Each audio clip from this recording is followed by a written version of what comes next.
একটা প্রশ্ন আমাদের সবার মাথাতে কখনো না কখনো আসে যে মিনিমাম সেক্সের টাইম কতক্ষণ পর্যন্ত হওয়া উচিত, কতক্ষণ পর্যন্ত সেক্স করলে একটা মেয়ে স্যাটিসফাই হয়, আর কত কম সময় পর্যন্ত সেক্স থাকলে সেটা প্রবলেম হতে পারে।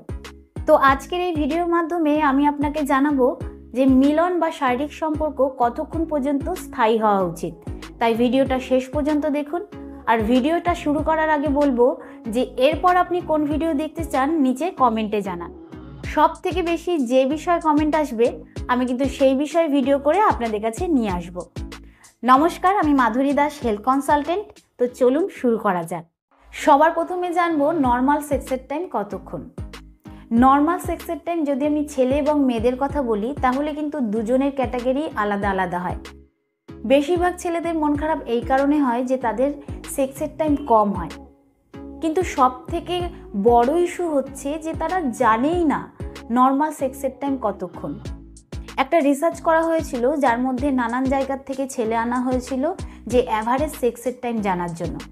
রিসার্চে দেখা গেছে যে ছেলেদের অ্যাভারেজ সেক্সের টাইম হচ্ছে 5.4 মিনিট, মানে 5 মিনিট। তো এটা কিন্তু শুধুমাত্র আমাদের কান্ট্রির অ্যাভারেজ নয়, এটা কিন্তু দুনিয়ায় যত ছেলে রয়েছে সব ছেলেদেরকে নিয়ে হিসাবটা বের করা হয়েছে। এবার যদি মেয়েদের সেক্সের কথা বলা হয় তাহলে four play, out play, intercourse এই সমস্ত কিছু মিলে কিন্তু 15 থেকে 20 মিনিট হয়। তো যদি একটা মেয়েকে জিজ্ঞাসা করা হয় যে সে কতক্ষণ পর্যন্ত সেক্স করতে চায়, তাহলে হয়তো সে বলবে আলটিমেট 20 থেকে তো 30 মিনিট হওয়াই উচিত, কারণ সে কিন্তু এর মধ্যে ফোর প্লেটাকেও ইনক্লুড করছে। তো ফোর প্লে কিন্তু বেশিরভাগ মেয়েরাই বেশিক্ষণ সময় ধরে করতে চায়।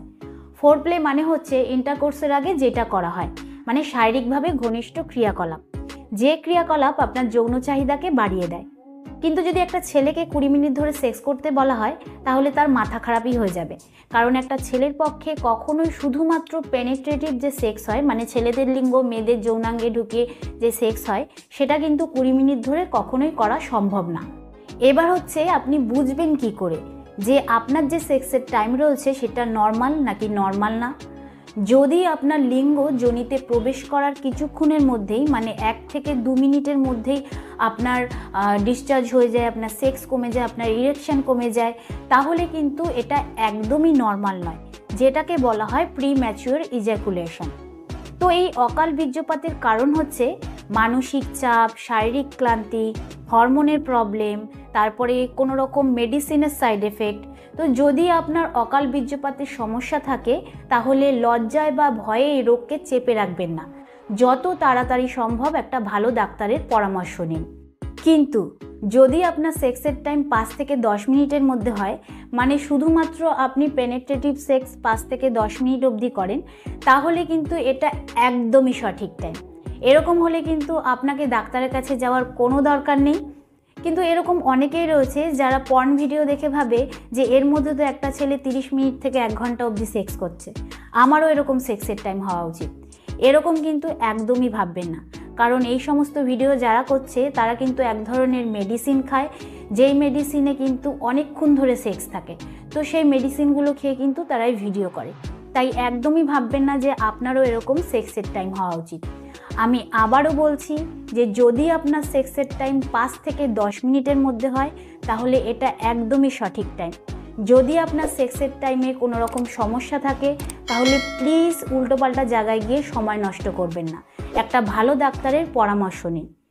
তো আমি আশা করব যে এই ভিডিওর দ্বারা আপনি উপকৃত হবেন। তো ভিডিওটা কীরকম লাগলো অবশ্যই কমেন্টে জানান। আজকের মতন এতটুকুই, আবার দেখা হবে পরবর্তী ভিডিও নিয়ে। নমস্কার। আসসালামু আলাইকুম অল ইউটিউব গাইস, ভিডিওটি যদি ভালো লাগে অবশ্যই লাইক শেয়ার করবেন আর সাবস্ক্রাইব করতে ভুলবেন না। আপনার পছন্দের ভিডিও পেতে কমেন্টে জানিয়ে যাবেন।